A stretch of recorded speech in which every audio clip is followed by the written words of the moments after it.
കേവലം സ്വന്തം ബുദ്ധിശക്തിയും അമിതമായ ആത്മവിശ്വാസവും മാത്രം മുൻനിർത്തി രാജ്യത്തെ മുഴുവൻ ഞെട്ടിച്ചുകൊണ്ട് ഒരു വമ്പൻ മോഷണം നടന്നു.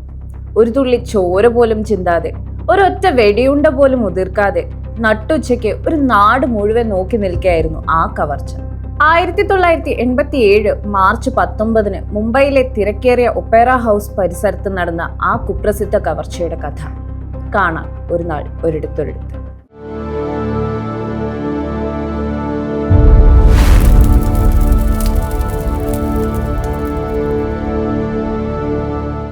മുംബൈയിലെ പ്രമുഖ പത്രമായ ടൈംസ് ഓഫ് ഇന്ത്യയുടെ ക്ലാസിഫൈഡ് പേജിൽ പെട്ടെന്നൊരു പരസ്യം പ്രത്യക്ഷപ്പെട്ടു. CBIയിലേക്ക് ഇന്റലിജൻസ് ഓഫീസർമാരെയും സെക്യൂരിറ്റി ഓഫീസർമാരെയും ആവശ്യമുണ്ട്. സർക്കാർ ജോലി സ്വപ്നം കണ്ട് നടന്ന നൂറുകണക്കിന് ഉദ്യോഗാർത്ഥികൾ ഈ പരസ്യം കണ്ട് വലിയ പ്രതീക്ഷയോടെ അപേക്ഷ അയച്ചു. അപേക്ഷകരിൽ നിന്ന് തിരഞ്ഞെടുത്ത യുവാക്കളെ ഇന്റർവ്യൂവിനായി വിളിച്ചത് മുംബൈയിലെ അതിപ്രശസ്തമായ താജ്മഹൽ ഹോട്ടലിലെ ഒരു ആഡംബര മുറിയിലേക്കാണ്. അവിടെ അവരെ കാത്തിരുന്നത് സുമുഖനും മാന്യനുമായ മോഹൻ സിംഗ് എന്ന വ്യക്തിയായിരുന്നു. താൻ CBIയിലെ ഒരു ഉന്നത ഉദ്യോഗസ്ഥനാണെന്ന് അയാൾ അവരെ വിശ്വസിപ്പിച്ചു. രാജ്യത്തെ അഴിമതി തുടച്ചു നീക്കാൻ തനിക്ക് കീഴിൽ ഒരു പ്രത്യേക രഹസ്യ സ്ക്വാഡ് രൂപീകരിക്കുകയാണെന്നാണ് അയാൾ അവരോട് പറഞ്ഞത്. വ്യാജമാണെന്ന് ആർക്കും തിരിച്ചറിയാൻ കഴിയാത്ത വിധം കൃത്യമായ CBI ലോഗോയുള്ള ഔദ്യോഗിക രേഖകളും ID കാർഡുകളും അയാളുടെ പക്കലുണ്ടായിരുന്നു. ഇന്റർവ്യൂവിന് ശേഷം ഏറ്റവും മിടുക്കരായ 28 യുവാക്കളെ അയാൾ തന്റെ സ്ക്വാഡിലേക്ക് തിരഞ്ഞെടുത്തു. തങ്ങൾ രാജ്യത്തിന്റെ ഏറ്റവും വലിയ അന്വേഷണ ഏജൻസിയുടെ ഭാഗമായിരിക്കുന്നു എന്ന വലിയ അഭിമാനത്തിലായിരുന്നു ആ 28 പേരും. മുംബൈ ഒപ്പേറ ഹൗസ് മേഖലയിലെ ഏറ്റവും വലിയ ജ്വല്ലറികളിലൊന്നായ ത്രിഭുവൻസ് ഭീംജി സവേരി ആയിരുന്നു മോഹൻ സിംഗിന്റെയും സംഘത്തിന്റെയും പ്രധാന ലക്ഷ്യം. കോടികൾ വിലമതിക്കുന്ന വജ്രങ്ങളും സ്വർണ്ണാഭരണങ്ങളും അവിടെ എപ്പോഴും സ്റ്റോക്ക് ഉണ്ടായിരുന്നു. അവിടെ വലിയൊരു മിന്നൽ പരിശോധന നടത്താനായിരുന്നു ഈ CBI ഉദ്യോഗസ്ഥരുടെ പ്ലാൻ. മാർച്ച് 19 ഉച്ചയ്ക്ക് 1 മണിയോടെ താജ് ഹോട്ടലിൽ ഒത്തുകൂടിയ ആ 28 പുതുമുഖ ഉദ്യോഗസ്ഥരോടും മോഹൻ സിംഗ് ഒരു ട്രയൽ റെയ്ഡിനെ കുറിച്ച് സംസാരിച്ചു. അതീവ രഹസ്യമായി സൂക്ഷിക്കേണ്ട റെയ്ഡാണെന്നും ആരും സംശയിക്കരുതെന്നും കർശന നിർദ്ദേശം നൽകി. തുടർന്ന് ഒരു ആഡംബര ബസ്സിൽ അവർ ഒപ്പേറ ഹൗസിലേക്ക് തിരിച്ചു.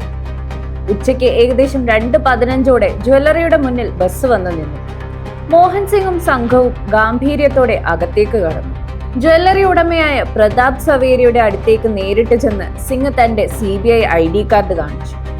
ഷോപ്പിലെ സ്വർണത്തിന്റെ ഉറവിടത്തെക്കുറിച്ച് ചില ഗൗരവമേറിയ സംശയങ്ങളുണ്ടെന്നും അതിനാൽ റെയ്ഡ് നടത്തുകയാണെന്നും അറിയിച്ചു. ആ സമയം ജ്വല്ലറിക്ക് പുറത്തുണ്ടായിരുന്ന മുംബൈ ലോക്കൽ പോലീസ് പോലും ഇത് യഥാർത്ഥ CBI റെയ്ഡാണെന്ന് കരുതി സഹായത്തിനായി പുറത്ത് കാത്തുനിന്നു. അകത്ത് മോഹൻ സിംഗ് തന്റെ 28 ഉദ്യോഗസ്ഥർക്കും കൃത്യമായ ചുമതലകൾ നൽകി.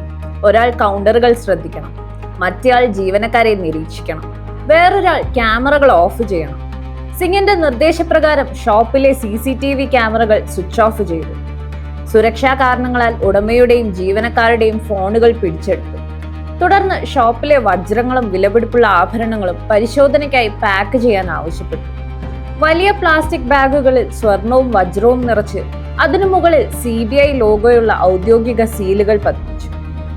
ഏകദേശം 45 മിനിറ്റോളം നീണ്ട റെയ്ഡിനൊടുവിൽ മോഹൻ സിംഗ് തന്റെ സംഘത്തോട് പറഞ്ഞു, നിങ്ങൾ ഇവിടെ തന്നെ നിൽക്കുക. ഈ ബാഗുകൾ CBI ഓഫീസിലേക്ക് മാറ്റാൻ ഞാൻ മറ്റൊരു വാൻ കൊണ്ടുവരാം. ബാഗുകളുമായി പുറത്തേക്കിറങ്ങിയ അയാൾ നേരെ ഒരു ടാക്സി വിളിച്ച് അവിടെ നിന്ന് സ്ഥലം വിട്ടു. 1/2 മണിക്കൂർ കഴിഞ്ഞു, 1 മണിക്കൂർ കഴിഞ്ഞു, സിംഗ് തിരിച്ചെത്തിയില്ല. ജ്വല്ലറിക്കുള്ളിൽ നിന്ന 28 യുവാക്കൾക്കും ജ്വല്ലറി ഉടമയ്ക്കും എന്തോ കുഴപ്പമുണ്ടെന്ന് തോന്നി തുടങ്ങി. ജ്വല്ലറി ഉടമ പ്രതാപ് സവേരി ഉടൻ തന്നെ അടുത്തുള്ള പോലീസ് സ്റ്റേഷനിൽ വിളിച്ചു തിരക്കി. എന്നാൽ മുംബൈയിൽ അങ്ങനെ ഒരു CBI റെയ്ഡ് പ്ലാൻ ചെയ്തിട്ടേയില്ലെന്നായിരുന്നു പോലീസിന്റെ മറുപടി.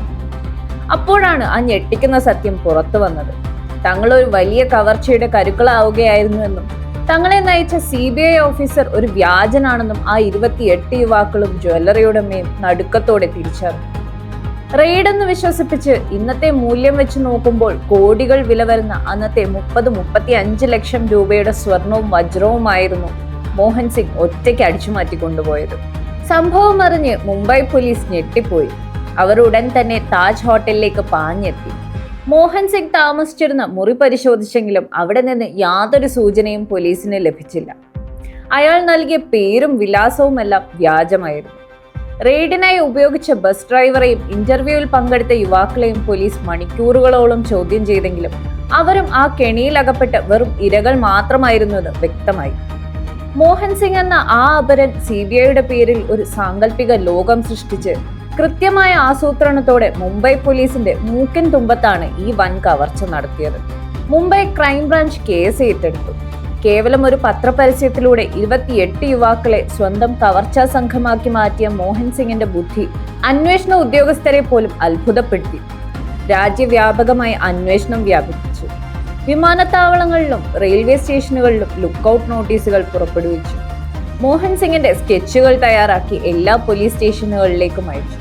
എന്നാൽ ഒരു മാന്ത്രികനെ പോലെ അപ്രത്യക്ഷനായ ആ കവർച്ചക്കാരനെ കുറിച്ച് ഒരു വിവരവും പോലീസിന് കണ്ടെത്താനായില്ല. അയാൾ മോഷ്ടിച്ച സ്വർണവും വജ്രവും എവിടെ വിറ്റഴിച്ചു എന്നതിനെക്കുറിച്ചും ഒരു സൂചനയും ലഭിച്ചില്ല. വർഷങ്ങൾ പലത് കഴിഞ്ഞിട്ടും മോഹൻ സിംഗ് ആരാണെന്നോ അയാൾ ഇപ്പോൾ എവിടെയാണെന്നോ കണ്ടെത്താൻ പോലീസിന് കഴിഞ്ഞിട്ടില്ല. ആ കേസ് ഫയലുകൾ ഇന്നും മുംബൈ പോലീസിന്റെ രേഖകളിൽ ഒരു വലിയ ചോദ്യചിഹ്നമായി അവശേഷിക്കുന്നു. പിന്നീട് ഈ യഥാർത്ഥ സംഭവത്തെ ആസ്പദമാക്കിയാണ് ബോളിവുഡിൽ അക്ഷയ് കുമാർ നായകനായ സ്പെഷ്യൽ 26 എന്ന പ്രശസ്തമായ സിനിമ നിർമ്മിക്കപ്പെട്ടത്.